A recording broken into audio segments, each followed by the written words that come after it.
문재인 대통령의 국정운영 지지율이 6주 연속 하락하며 40%대를 기록했다. 정부의 부동산 정책 실패 논란이 이어지면서 지지율도 영향을 받았다는 분석이다. 한국갤럽이 지난 7에서 9일 전국 만 18세 이상 1001명을 대상으로 문 대통령의 국정수행 지지율을 조사해 10일 발표한 결과에 따르면 긍정평가 비율은 47%였다.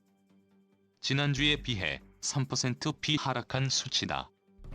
40%대 지지율 기록은 지난 3월 3주차 조사 이후 16주 만이다.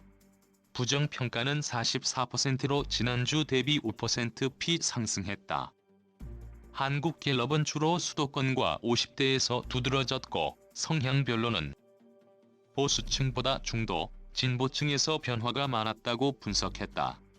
이번 하락 요인은 정부의 6.17 부동산 대책 논란과 관련 있어 보인다.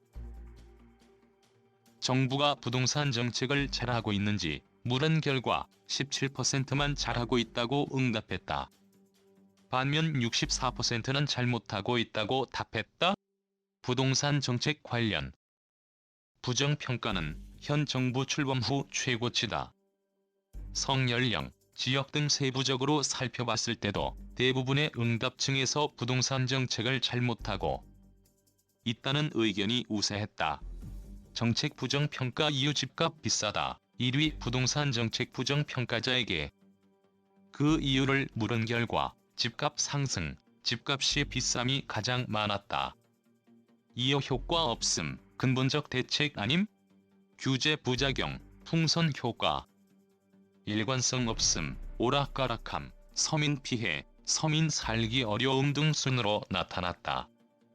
지역 한양극화 심화 대출 억제 과도함 규제 심함 이상 5% 공급을 늘려야 함, 공급 부족 보유세, 종합부동산세 인상 등을 지적했다. 부정평가가 높은 만큼 정부 정책의 신뢰도도 낮았다. 정부가 집값을 잡겠다며 고강도 규제를 예고했지만 10명 중 6명은 오히려 집값이 오를 것으로 전망했다. 향후 1년간 집값이 어떻게 될 것이라 보는가라는 질문에 61%가 오를 것이라고 답했다. 내릴 것이라는 답은 12%에 불과했다. 변화 없을 것이라고 응답한 비율도 18%밖에 되지 않았다. 집값 상승 전망은 2018년 8월 50%, 2019년 12월 55%, 이번 조사에서 61%로 현 정부 출범 후 매년 상승하는 것으로 나타났다.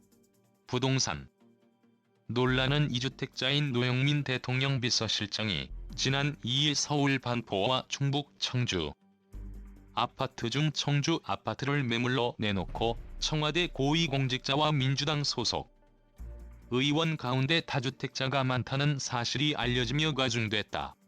이번 조사는 13%의 응답률을 기록했으며 표본 오차는 95% 신뢰 수준에서 플러스 마이너스 3.1%B다. 자세한 내용은 중앙선거 여론조사 심의위원회